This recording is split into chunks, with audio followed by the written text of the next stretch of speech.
Today on Hot News, how to turn an internship into a job. Police raided an Abercrombie Fitch store, and you won't believe why. Here's a beauty pageant where being hairy is a good thing. Throwing a party? Have I got a website just for you? Get ready for some hot news.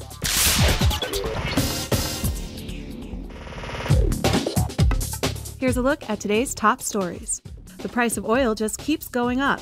It hit a new record today when it blew past $129 a barrel. A federal appeals court has given the greenback a black eye. Upholding an earlier ruling, the court says U.S. paper money is unfair to the blind and must be redesigned. In South Africa, dozens of immigrants have been killed as racial tensions increase. Since the end of apartheid, South Africa has become a haven for millions of African refugees. But now, high levels of poverty, crime, and unemployment have led to resentment against the immigrants. President Bush expressed deep concern to the Iraqi prime minister after a U.S. soldier used the Quran for target practice. The soldier has been relieved of his duties. However, Iraqi officials are calling for, quote, the maximum possible punishment.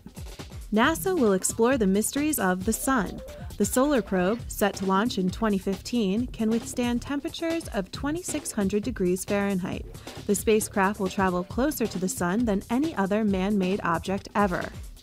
It's primary day in Oregon and Kentucky. Obama is projected to win Oregon, while Clinton is expected to sweep Kentucky. An internship can be much more than just a line on your resume. According to an Experience.com survey, 54% of employers consider interns for full-time positions. So even though a lot of the tasks they might have you doing seem easy or boring, treat them like an audition. If you drag your feet, you might be able to spend most of your day playing snood, but you're not going to impress anyone. Go above and beyond the call of duty, and you could be back in that office after graduation, but actually getting paid this time. Let's be real, evite, it's getting kind of dated, so the next time you're planning a big bash, impress all of your friends with phonevite. First, you record an invitation using your computer's mic or your phone. Dudes, karaoke this Sunday, my place. Then, you give the site the phone numbers of your friends, and it'll automatically call them and play your message. But here's the really cool part. They can RSVP right on the phone by pressing 1 for yes, 2 for no, and 3 for maybe. Now, I'm not so sure this is any more convenient than emailing out invitations, but it's certainly different. Dude, karaoke Sunday, my place. I don't do karaoke. You ready to kick out the jams? Here are today's hot record releases. You remember 3 Doors Down from that Kryptonite song, right? Well, they've got a new album out today entitled 3 Doors Down. Scarlett Johansson, yes, that's Scarlett Johansson, is releasing an album entitled Anywhere I Lay My Head.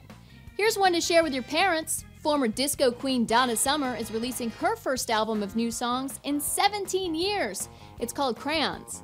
But the big news is Alanis Morissette back in the saddle with Flavors of Entanglement. Guys, a little advice, do not break up with Alanis Morissette, because if you do, the whole world's going to hear about it in song.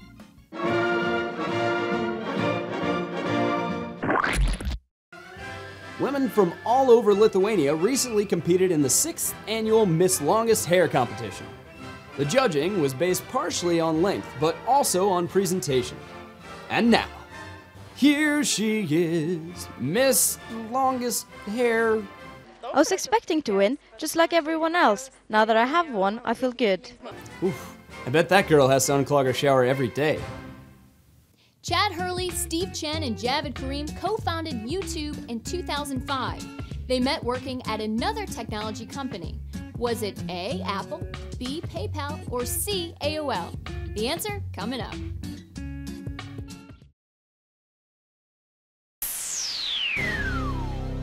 The 3 founders of YouTube met working at PayPal. Their original goal was to create a video version of Hot or Not. Luckily for all of us, they decided to expand the concept to include non-hotness related videos.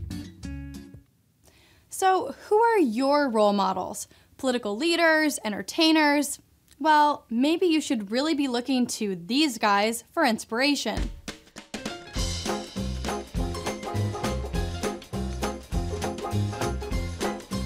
Hello, I'm Scott Kennemore, author of The Zen is Zombie.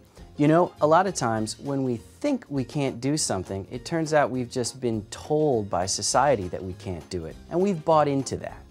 But not zombies. A zombie never thinks, will I get in trouble if I break down this door? Or, will eating that fat kid be in bad taste? Or, is it a social faux pas to go indoors with a spear sticking out of my chest?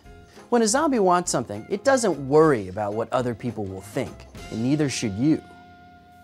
That's kind of inspirational, in a creepy sort of way. To hear more from Scott, type zombie into our search bar. Police in Virginia barged into a store and seized 2 large photos they claimed were pornographic. Sex shop? Nope. Abercrombie and Fitch. The first photo showed 3 shirtless guys, one whose jeans were low enough to show the top of his butt. The other showed a shirtless woman covering her breasts. The store's manager was arrested for displaying obscene materials. Charges have since been dropped, and it's unclear if the store got its photos back. That's all the hot news we have for you today. If you want even more of us, you can see everything we've done using those buttons right over my head. Go ahead and try to count the number of shirts I've worn. I dare you. We'll be back with a new episode bright and early tomorrow. I'm Erin. Thanks for watching, and may all your news be hot.